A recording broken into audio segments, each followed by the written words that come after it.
உங்களுடைய வாசஸ்தலத்தை, நீங்கள் இருக்கிற அந்த வீட்டை தேவன் ஆசீர்வதிக்க வேண்டுமா? அநேகருக்கு உங்கள் வீடு, நீங்கள் இருக்கிற இடம் ஆசீர்வாதமாக இருக்க வேண்டும் என்கிற வாஞ்சையும் விருப்பமும் இருக்கும். தேவனும் அதை தான் விரும்புகிறாரு. அப்படி ஆசீர்வதிக்க வேண்டும் என்றால் நாம் என்ன செய்யணும்? இதை நீங்கள் தெரிந்து கொள்வதற்கு முன்பாக இந்த ஆசீர்வாதத்தை நீங்கள் மற்றவர்களுக்கும் ஷேர் பண்ணுங்கள், சப்ஸ்கிரைப் செய்யும்படியாய் சொல்லுங்கள். ஒவ்வொரு நாளும் உங்களுடைய ஆசீர்வாதம் வளர்ச்சி அடைய வேண்டுமே தவிர அது குறையக்கூடாது. குறைவை தேவன் ஏற்படுத்துவது கிடையாது. ஆகவே உங்கள் வாசஸ்தலம் ஆசீர்வாதமாக இருக்க வேண்டும்னா நாம் என்ன செய்ய வேண்டும்? வசனத்தில் நாம் வாசிக்கிறோம், இங்கே துன்மார்க்கருடைய வீட்டில் கர்த்தருடைய சாபம் இருக்கும், நீதிமான்களுடைய வாசஸ்தலத்தையோ தேவன் கர்த்தர் ஆசீர்வதிக்கிறார் என்று நீதிமொழிகள் 3ஆம் அதிகாரம் 33ஆம் வசனம் நாம் வாசிக்கிறோம். நீதிமான்களுடைய வாசஸ்தலத்தையோ கர்த்தர் ஆசீர்வதிக்கிறார். அப்படி கர்த்தர் ஆசீர்வதிக்க வேண்டும் என்றால் அது யாரா இருக்கணும்? நீதிமான்களாக இருக்கணும். நம்மை ஆண்டவரை இயேசு கிறிஸ்து ரத்தத்தினாலே நம்மை தேவன் நீதிமான்களாய் ஆக்கியிருக்கிறாரு. அப்படி அந்த நீதிமான்களாய் இருக்கிறவருடைய வாசஸ்தலத்தை கர்த்தர் ஆசீர்வதிக்க வேண்டும் என்றால் கர்த்தர் அங்கே 3 காரியங்களில் சொல்றார். அதை நாம் செய்கிற பொழுது கர்த்தர் கட்டாயமாய் அதை ஆசீர்வதிக்கிறார். ஒன்று, அவர்கள் தாழ்மை உள்ளவர்களாய் இருப்பாங்க, ஹம்பிள்னஸ்.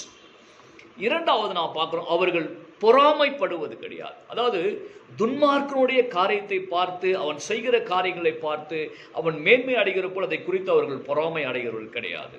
அவர்கள் தாழ்மையுள்ளவர்கள், அவர்கள் பொறாமை அடைவது கிடையாது. ஏனென்றால் அவர்கள் தன்னுடைய வாழ்க்கையை கர்த்தருடைய கரத்தில் ஒப்புவித்திருப்பதனாலே கர்த்தர் அவருடைய வாசஸ்தலத்தை ஆசீர்வதிக்கிறார் என்ற விசுவாசத்தோடு அவர்கள் வாழ்ந்து கொண்டு இருக்கிறவர்கள். மூன்றாவது, கொடுமை உள்ளவர்கள் இருக்கிறாங்க இல்லையா, அவர்களுடைய வழிகளை அவர்கள் பின்பற்றுவது கிடையாது, தெரிந்து கொள்வதும் கிடையாது.